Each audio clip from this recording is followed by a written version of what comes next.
Всем привет и добро пожаловать на мою любимую кухню, где мы с вами готовим быстро, вкусно, экономно, красиво, но самое главное, забалансированно и полезно. А теперь ответьте мне, пожалуйста, на такой вопрос. Вы любите блины? Скоро Масленица, между прочим. Вот скажите, кто не любит в этом мире блинов? Вот кто не любит блины? Но я еще не встречала ни одного такого человека во всем мире, честное слово. И датчане пекут блины, и во всех точках мира нашей планеты все пекут блины, и их миллиард рецептов разных.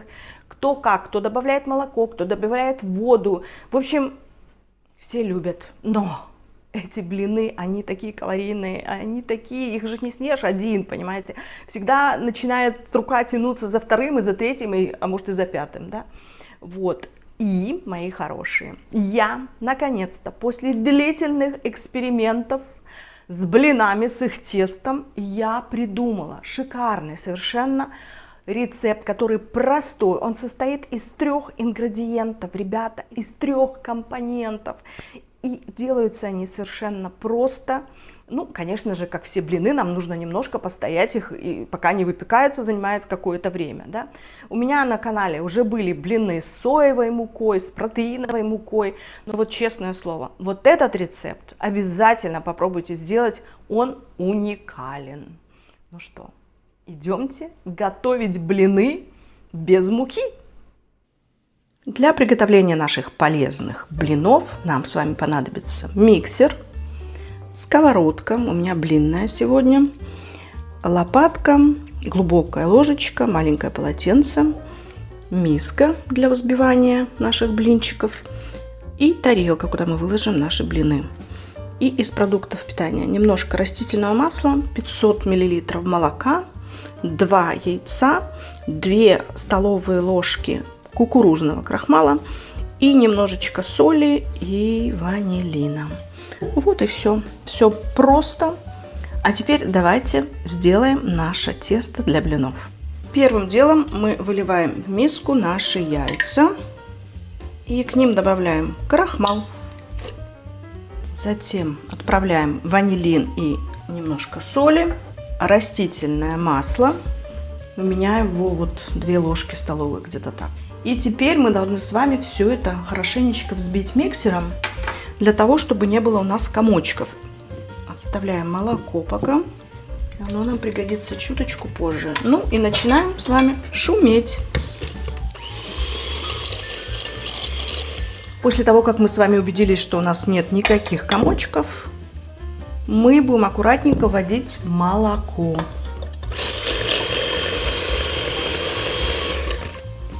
Наше тесто готово. Смотрите, какое оно жидкое. И именно таким оно и должно быть. Предупреждаю, перед каждым блинчиком мы должны обязательно тесто помешивать, потому что у нас крахмал оседает. И, естественно, именно крахмал дает такую эластичность нашим блинам. И он должен попадать в каждый блинчик. Ну что, начинаем выпекать наши блины. Включаем сковородочку на такую среднюю температуру. У меня это будет 8. И, как всегда, перед первым блином нам обязательно нужно спрыснуть сковородку небольшим количеством масла. Теперь ждем, пока она раскалится. Сковородочка раскалилась у меня уже до хорошей температуры. Теперь я помешиваю тесто и начинаем наш процесс выпекания блинов. Я немного снизила температуру с 8 до 6. И вот теперь мы будем переворачивать наш блинчик. Оп. Смотрите, какой он красивый, как он легко перевернулся. Вот такая у нас красота. Сейчас мы подпечем его с этой стороны и будем выпекать второй.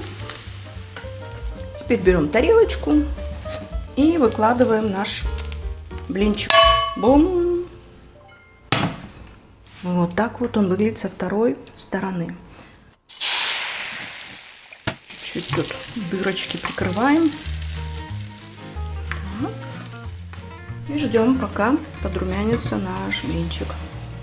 Так, блинчик уже подрумянился. И мы его сейчас будем переворачивать. Та-дам! Блинчик готов. И теперь мы его также отправляем в нашу тарелочку.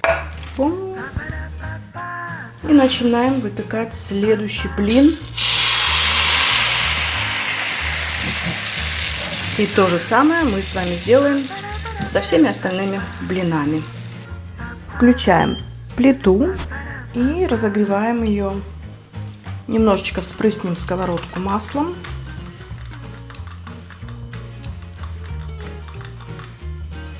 И на разогретую сковородку мы с вами выкладываем куриные бедрышки.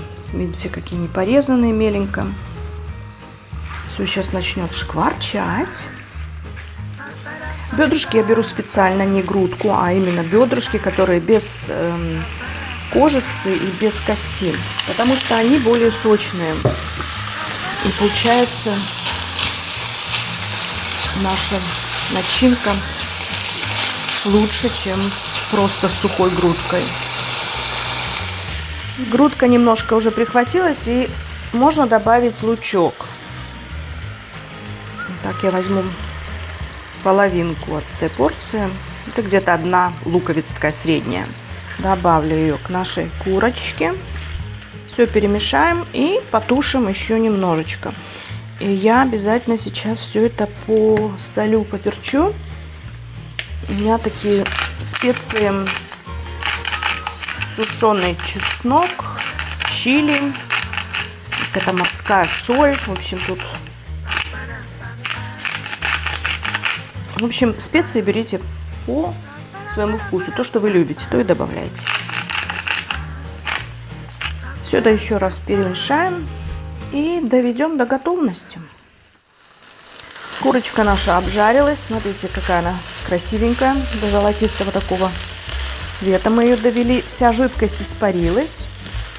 Пахнет очень-очень вкусно у нас разными специями. И теперь самое время все это переложить в чистую миску. И мы приступим к приготовлению второй начинки. Вторую нашу начинку я буду делать в той же самой сковородке. Я ее даже не мыла, а просто спрысну маслом, потому что нам нужно будет сейчас обжарить лучок. И потом к этому луку мы добавим с вами фарш. У меня свиной фарш сегодня. Так что обжариваем немножко лучок и вводим фарш. Лук периодически помешиваем, чтобы ничего у нас с вами не пригорело. Все, лучок обжарился. И выкладываем фарш. Бум. Я взяла 2 пачки. Это у нас получается 800 грамм фарша. Но опять же, смотрите, сколько у вас будет блинов. Я просто хочу еще потом этот фарш делать из него какое-нибудь блюдо другое, итальянское, что-нибудь с пастой можно смешать, или же чили кон-карне сделать, если добавить в него помидорчиков и разных других специй, и фасольки. В общем, поэтому я сделала больше, да? То, что у нас идет на блинчики, а то, что останется, сделаем другое. Добавляю сюда паприку, хмели сунели. Все это нужно подсолить. Перемешиваем и доводим до готовности. Фарш периодически помешиваем. Смотрите, он уже почти у нас приготовился. Пахнет великолепно специями. И выглядит он очень даже аппетитно. Еще буквально пару минуточек, и мы с вами переложим эту начинку в чистую миску. Наш фарш уже готов. Видите, вся жидкость испарилась, и он так хорошенечко разошелся, обжарился. Все, выключаем. И сейчас мы с вами будем готовить нашу третью начинку из жареных грибочков с лучком и с плавленым сыром. Для нашей третьей начинки я беру чистую новую сковородку, потому что эта начинка у нас будет для вегетарианских наших детей. У нас половина детей вегетарианцы. Поэтому нужно уважать их выбор. И мы делаем это в другой сковородочке, не там, где было мяско. Разогреваем сковородку, немножко добавляем масла, все как обычно. И сейчас мы сюда отправляем лучок и будем его обжаривать до золотистого цвета. А потом к нему мы добавим и наши шампиньоны. Лук стал такого вот прозрачного цвета, и теперь мы сюда добавляем грибочки. Бум. Все хорошенько перемешиваем. Сейчас грибы отдадут всю свою влагу. И потом мы добавим с вами мои плавленые сырки. И попробуем на соль. Смотрите, какие у нас уже грибочки стали маленькими, ужарились. И мы сейчас с вами добавляем плавленые сырочки. Они придаст очень такой интересный вкус к этой начинке. Все это перемешиваем. Сейчас все это растворится. И наша грибная начинка для блинов будет готова. К грибам можно, естественно, добавлять также и сметану, или греческий йогурт, то, что вы любите. Но вот мне как-то вот понравилось с этим плавленным сырком. Повторюсь, он у нас очень хорошего качества, потому что в Дании все продукты питания проверяются, я не знаю, 255 тысяч раз. Контроль очень у нас хороший над всеми продуктами. Все всегда свежее, и поэтому можно спокойно покупать и такое. Но, конечно же, все должно быть в меру. Не нужно ничем злоупотреблять. Теперь можно попробовать на соль. Если чего-то не хватает, то добавить. Я немножко поперчу. Еще разок перемешаю. Очень все вкусненько. Ну что, теперь самое время приступить к нашим блинчикам, которые мы сейчас с вами будем начинять или фаршировать, или наполнять, как угодно мы это можем назвать. Ну а теперь торжественный момент. Приступаем к заворачиванию наших блинчиков, фаршированию, да. Я возьму вот первый, начну фаршем. Кладем на серединочку фарш, не жалеем. Так.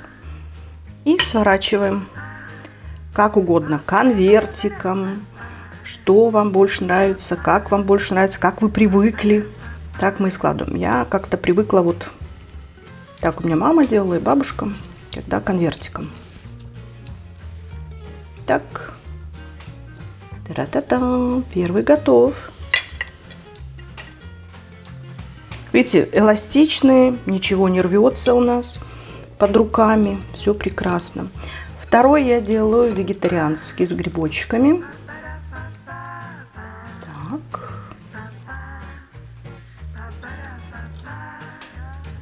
Чуточку. И также конвертиком складываем.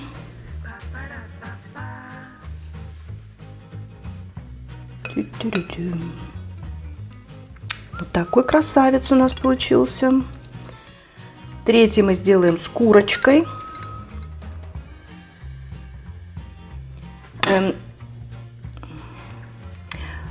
Эти блины можно обжаривать на сковородке, да? Можно сложить их в огнеупорную форму и полить каким-то сыром или соусом сливочным, или же можно маскарпоне смешать с чем-то, как вы любите, и запечь в духовке. То есть фантазия только нас может ограничить в этом процессе. И видите, они бледненькие немножко, но когда они побудут в духовке или же в огнеупорной форме, да, или на сковородке, то, естественно, будут они более румяные, что ли. Еще я для вас сделаю один. И встретимся уже потом на кухне. Видите, блинчики настолько тонюсенькие, Прямо то, что нужно. И в той же самой последовательности, кому как нравится, кто с чем хочет, будем делать наши блинчики, фаршировать их. И через пару минут мы с вами встретимся в кухне, и я вам расскажу о некоторых нюансах при выпечке наших вкусных, полезных блинов. До встречи! Дорогие мои, ну вот посмотрите вот на это вот чудо, ну вот вы только посмотрите. Пахнут они, но не передать вот через камеру, к сожалению, этот запах. Почему? Потому что мы туда добавили немножко ванилина, и это совершенно потрясающе. Невзирая на то, что эти блины, как бы они, вот я завернула, вы видели, да? У меня одна партия с грибами, вторая начинка у нас была из мясного фарша и третья из курочки. То есть также эти блины можно просто-напросто кушать и со сметаной или с вареньем, но без сахара, или с пюре. Я всегда делаю все без сахара. То есть делаю яблочное пюре или же грушевое пюре. И когда яблоко или груша проходит вот эту термическую обработку, отдается весь сахар. Оно делается таким сладким. Так что вот можно и с такими же пюрешечками этот блинчик под чаек или под кофеек с удовольствием съесть с чистой совестью. Почему? Потому что у нас в этих блинах, в этом тесте нет ни грамма муки. То есть что мы сюда положили? 2 яйца, 2 ложки крахмала, ванилин и молоко. Такой нюансик, дорогие мои. Значит, во-первых, когда вы кладете муку, я сказала 2 ложки, да, если у вас будет датский дизайн, как у меня, я сейчас вам покажу эту ложку, то вам нужно гораздо больше. Вы видите, вот такая плоская ложка у нас. Ну что это такое? Вот видите, таких ложек нужно 4 положить. А если у вас обыкновенная, нормальная столовая ложка, тогда вы возьмете 2 ложки с горкой. И этого будет предостаточно.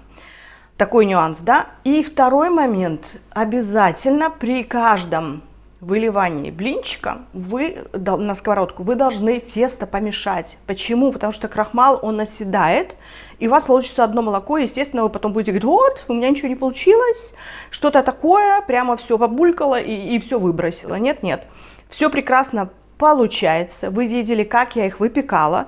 Это никакой не фейк, это правда. Вот так они снимаются. Они все тонюсенькие, очень эластичные. И из всех ингредиентов, которые я вам перечислила выше, да, рецептик тоже вы видели, и он под видео есть на английском и на русском языках, у меня получилось 13 блинов вот этих плоских. Если вы хотите больше, соответственно, сделайте двойную порцию, но попробуйте сначала с одной, чтобы у вас все получилось хорошо. И желаю вам удачи, с наступающими, опять же, праздниками, с Масленицей, и будьте все здоровы. Эти блины можно есть чистой совестью, мои дорогие. Но во всем должен быть баланс. Естественно, если вы сейчас сядете и съедите все 13 штук, то пользы вам это не принесет.